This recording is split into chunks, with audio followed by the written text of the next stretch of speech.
종목을 제대로 알고 투자하는 알투자 시간입니다. 수요일에는 하이투자증권 강북 WM센터 이창환 부장과 함께하는 날입니다. 안녕하세요. 네, 안녕하세요. 네, 오늘은 이제 저희가 본론으로 들어가기 전에 종목 리뷰를 하나 해야 될 것 같아서 인터로조를 이 시간을 통해서 한 8월 중순쯤에 소개해 주셨는데 지난주에 급등하는 흐름이 나왔어요. 출연하고 가신 날. 네. 급등을 해서 저희가 한 주 조금 늦춰지기는 했지만 그래도 리뷰는 하고 넘어가야 될 것 같아서. 다음 날까지 추가 상승이 나와서 맞아요. 신고가 흐름이 나타났고요. 근데 일단은 지금 차익 실현 매물이 나와서 주가 좀 눌림은 있고 그 전에는 3만 원을 계속 저항을 받는 상태에서 일단 3만 원을 뚫었기 때문에 3만 원 정도, 요 정도 조정이 오게 되면은 그 정도 부분에서는 그리고 매수 가능하다라고 좀 보고 있고요. 저는 일단 제 신고가 나온 날은 일단 차익 실현 일단 좀 한 상태인데 3만 원 정도, 3만 원 이하권에서는 또 다시 지금 제 매수가 의사가 있는 상황이고요. 그 타점을 좀 기다리는 시점이다 정도까지 말씀드리고 만약에 매도를 못하셨으면 지금은 좀 지켜보고 기다려야 된다. 오히려 3만 원 이하에서는 추가 매수하자 의견 드리도록 하겠습니다. 네, 알겠습니다. 인터로조 부장님이 소개해 주신 이후로 최고가 기준 수익률 22.5%를 달성하게 됐습니다. 오늘도 종목을 잘 부탁드리겠습니다. 그러면 투자 아이디어를 찾아오신 기사는 뭔지 기사 내용부터 확인을 해보겠습니다. 네, 반도체 쪽 얘기가 될 것 같네요. 전일 이제 SK하이닉스가 3분기 역대 최고 실적을 발표했습니다. 눈에 띄는 건 낸드 부문에서 흑자 전환에 성공을 했다는 건데요. 자세한 기사 내용 보시죠. 네, 메모리 반도체 가격 상승과 모바일 그리고 서버 수요가 증가한 것으로 확인이 됐습니다. 앞으로가 또 중요한데 SK하이닉스 측에서는 전일 컨퍼런스 콜을 통해서 향후 시장에 대해서 상당히 낙관적인 얘기를 또 많이 했던 것 같더라고요. 시장에 그동안 우려가 상당히 많았었는데 일단 그런 우려를 어느 정도 불식시키는 그런 실적 발표라고 지금 생각이 들고요. 네. 영업이익이 4조가 좀 넘었습니다. 4조 1,718억 정도 나왔고 전년 동기 대비해서는 220% 증가가 나왔고요. 10나노급 3세대 D램과 128단, 4단 낸드 쪽에서 수율이 높아지면서 이쪽 부분에 이제 수율이 올라가고 원가 경영이 올라가면서 영업이익률이 35% 증가, 영업이익률이 35% 나왔다는 거고요. 증권사 리포트 나온 것들 보면은 내년도 영업이익률 34에서 35% 정도 지금 현재 수준을 유지할 거로 보고 있고 하이닉스 쪽에서 이제 앞으로 계획을 수익성 위주로 사업을 하겠다 얘기를 하고 있거든요. 이거는 비단 삼성전자랑 하이닉스, 마이크론 반도체 대표 3사가 모두 다 지금 양보다도 수익성 위주로 추구를 하기 때문에 공급에 대한 우려 이런 부분들이 좀 완화시킬 수 있는 요소라서 저는 반도체 종목들이 지금 바닥을 찍었다고 저는 그런 관점에서 말씀드려서 오늘 하이닉스 관련 종목을 오늘 가져오게 됐습니다. 알겠습니다. 한마디로 SK하이닉스가 오늘 알투자의 주인공 종목은 아니다라고 얘기를 해주시는 것 같습니다. 반도체 소보장 쪽에서 골라오셨는데요. 관련주로는 어떤 종목들이 있는지 저희가 한번 체크를 해보겠습니다. 네, 반도체 소보장 관련주 테스, 원익, IPS, 솔브레인, 유진테크, 주성 엔지니어링, 동진 세미캠 등등 이름만 들으면 알만한 기업들이 또 많이 포진이 되어 있습니다. 이 안에서 수혜를 예상해 볼 수 있는 종목은 뭘까요? 저는 유진테크 말씀드리겠고요. 저기 있는 기업들 테스 정도 빼고는 대부분 SK 하이닉스의 주요 이제 벤더사들입니다. 그러니까 유진테크가 SK 하이닉스의 매출 비중이 가장 높기 때문에 또 오늘 유진테크를 픽하게 됐습니다. 전공정에 들어가는 업체인가요, 유진테크는? 네, 전공정책에서 우리나라에서 기업 몇 개 안 되고요. 유진테크, 테스, PSK 이 정도 3개 기업 정도밖에 없기 때문에 전공정전에서도 실적과 가장 지금 반도체 섹터 중에서는 가장 싼 종목이 바로 유진테크. 라고 일단 말씀드리겠고 유진테크는 반도체 증착 장비를 주로 하고 있고요. 화상 기상 증착 기술에 대해서는 우리나라 거의 탑픽이라 말씀드리겠고요. 전공정단에서 이제 웨이퍼 위에 방막을 쌓는 공정 그런 증착 관련된 장비를 주로 만들고 있고 그리고 이제 반도체 소재 쪽에서도 이 증착에 필요한 전구체 소재도 같이 하고 있는데 동사가 이제 반도체 매출 비중이 87.8%입니다. 이는 이제 올해 상반기 기준이고요.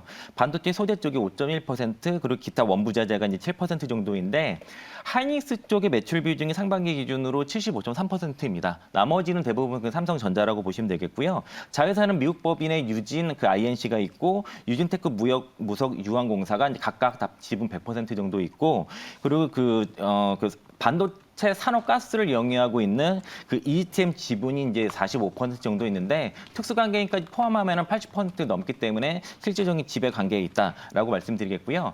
보통 이제 반도체 업황 둔화로 인해서 다른 보통 반도체 업체들이 사업에 대한 다각화를 진행하고 있는데 동사는 그런 사업 다각화 대신에 기술 그 R&D 비용을 더 많이 투자를 해서 네. 기술력을 더 쌓고 기술 경쟁력을 키우는 전략으로 좀 다른 업체들과 다르게 좀 전략을 피고 있고 뭐 우리가 뭐 세관의 달인 같은 거 보면은 한 분야에 파가지고 그 분야에서 달인이 되지 않습니까? 네. 그러니까 반도체 장비의 그 달인 기업이라 말씀드리겠습니다. 알겠습니다. 그러면 그 외에 이제 유진테크 투자 포인트로 저희가 삼을 만한 내용들 어떤 것들이 있을까요? 네, 그 동사는 그 LPCVD 장비와 그 플라즈마 그 장비 쪽에서의 그 굉장한 그 타사에 비해서 뛰어난 경쟁력을 가지고 있고요. 지금부터 제가 말씀드리는 장비 용어들은 전부 다 증착 장비라고 이렇게 이해를 하시면 되겠고요. 네. 동사가 이제 그 저압력 그 화학 기상 증착 장비라서 LPCB 장비 쪽에서는 기술력이 뭐 세계적인 기술력을 갖고 있다 보니까 이 부분에 대해서 SK 하이닉스 쪽의 수주를 상당히 많이 받고 있습니다. 그러다 보니까 올해 상반기 기준으로 그 신규 수주액이 급증을 했고요.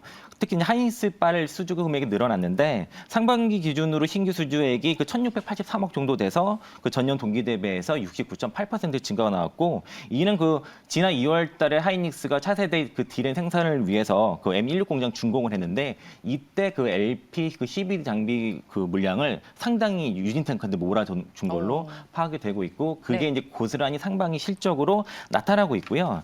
이제 이게 그 유진테크의 약점은 뭐냐면 SK 하이닉스 쪽의 매출 비중이 너무 높다는 겁니다. 그 상반기 기준으로만 해도 벌써 75%에 달하기 때문에 이게 SK 하이닉스 쪽으로 너무 몰리다 보니까 이쪽 수주가 떨어지게 되면 실적이 떨어질 수 있다. 이게 리스크인데 이를 이제 극복하는 그 내용들이 나온 게 이제 지난 2분기부터 그 삼성전자양 그 배지 타입 ALD 장비가 본격적으로 납품이 시작이 됐고 3분기부터는 본격화가 될 것이고요. 내년도는 더 늘어난다는 건데요. 그 증착 방식에는 크게 세 가지가 있습니다. 물리적, 화학적, 그리고 원자층 방식이 있는데 물리적 방식을 PVD 그리고 화학적 증착 방식을 CVD, 원자층 증착 방식을 ALD라고 얘기를 하는데요. 보통은 이거 CVD 장비를 주로 쓰고 있는데 그 화학 이게 실퍼 그러니까 그 웨이퍼 위에 그 방막을 증착을 하는 데 있어서 그 화학적 그 방식 같은 경우에는 그 얇게 그 미세하게 도포하기 좀 어렵습니다. 그러니까 EUV 공정과 미세 공정을 갈수록 그 웨이퍼 위에 방막을 얇게 균일하게 도포하는 게 중요한데 화학 방식 그게 어려운데 그 원자층 그 ALD 방식으로는 그게 가능합니다. 그래서 EUV와 그 미세 공정을 갈수록 바로 그 ALD 장비를 반드시 써야만 되는데요. 현재 주로는 그 싱글형을 주로 쓰고 있습니다. 그 ALD 장비 같은 경우는 싱글형과 배치형이 있는데 싱글형 같은 경우는 한 번에 웨이퍼를 한 장을 처리할 수 있지만은 그 라지 배치 타입 같은 경우에는 한 번에 50에서 100장 정도 처리를 할 수 있기 때문에 훨씬 효율적이라 볼 수 있겠죠. 근데 그동안 그 배치 타입의 그 ALD 장비 같은 경우는 거의 도쿄 일렉트로닉에서 독점을 하던 시장이었는데 이를 유진테크가 개발 성공을 했습니다. 그래서 올해부터 이제 본격적으로 납품이 시작이 됐고요. 특히 이제 그 3분기부터 본격적으로 삼성전자 그 P2 라인의 그 라지 배치 타입의 ALD 장비가 본격적으로 좀 납품되고 있는 것으로 파악이 됐고 그 ALD 장비가 보통 평균 그 대당 한 70억 정도 하는데 이게 이제 CVD 장비에 비해서 보통 단가가 한 4배에서 5배 높고요. 시장 자체도 5배 정도 큰 시장이기 때문에 그냥 그 CVD 장비에 비해서 시장 자체가 20배 큰 시장이다. 요게 지금 유진테크가 돌아갔다라고 말씀드리겠고요. 그 ALD 장비가 본격적으로 판매가 본격화가 되면은 SK 하이닉스 쪽의 높은 매출 비중이 그 자연스럽게 줄어들 수 있겠죠. 삼성전자 쪽에서 올라가면서 이게 될 것이고요. 네. 그 저희 하이투자증권에서는 내년도 유진투자증권 그 ALD 장비 매출을 1,000억이 넘는다고 보고 있고 최근에 삼성전자 쪽에서 유진테크를 상당히 좋게 보고 있는 상황이라서 그 삼성전자를 시작으로 해서 북미까지 그 다른 업체들까지 그 매출이 좀 넓혀갈 것 같고요. 삼성전자한테 납품한 것 자체가 인증을 받은 거고 그 맛집으로 치면 그냥 그 미슐랭 인증 받았다 이렇게 생각하시면 네. 될 것 같습니다. 알겠습니다. SK 하이닉스 쪽으로 이제 납품하는 비중이 높은 회사이기는 하지만 삼성전자를 포함해서 이제 고객사 다각화가 또 진행이 되고 있다라고 얘기를 해주셨습니다. 그러면 실적에 대한 전망치는 좀 어때요? 네.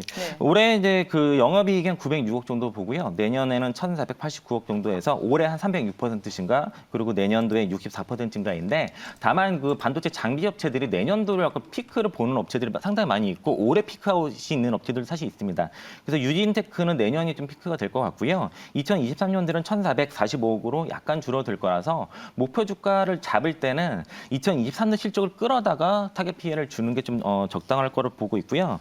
동사 같은 경우에는 그 2023년도 그 추정 EPS가 5,040원 정도 되고 내년이 5,127원 정도 되는데 보통 증권사 목표가가 한 5만 6천 원 정도 됩니다. 네. 8월 31일에 하이투자증권에서 나왔고 8월 13일에 케이프투자에서 둘 다 5만 6천 원인데 반도체 업황이 좋을 때는 반도체 장비주 타겟 PE를 12배까지 줄 수 있는데 최근에 좀 그 투자 심리가 안 좋다 보니까 상당히 보수적으로 10배를 1차적으로 보고요. 2차로 11배 줘서 1차 목표가 5만 원, 2차 5만 5천 원 말씀드리겠고 최근에 이틀 연속 반등이 세게 나왔기 때문에 네. 되도록 눌림목 기다려서 4만 1천 원 이하에서 분할 매수하자 말씀드리겠고 손절가 3만 5천 원 말씀드리겠습니다. 알겠습니다. 8월 이후로 나온 리포트가 없어서 좀 궁금했었는데 오늘 부장님께서 여러 가지 내용들 잘 업데이트를 해주셨고 반도체 소부장 쪽에서는 미슐랭을 인정받은 맛집이다라고 오늘 한마디로 표현을 해주셨습니다. 알투자 종목에게는 오늘 여기까지 듣도록 하겠습니다. 하이투자증권의 강북 WM센터의 이창환 부장과 함께했습니다. 고맙습니다. 네, 고맙습니다.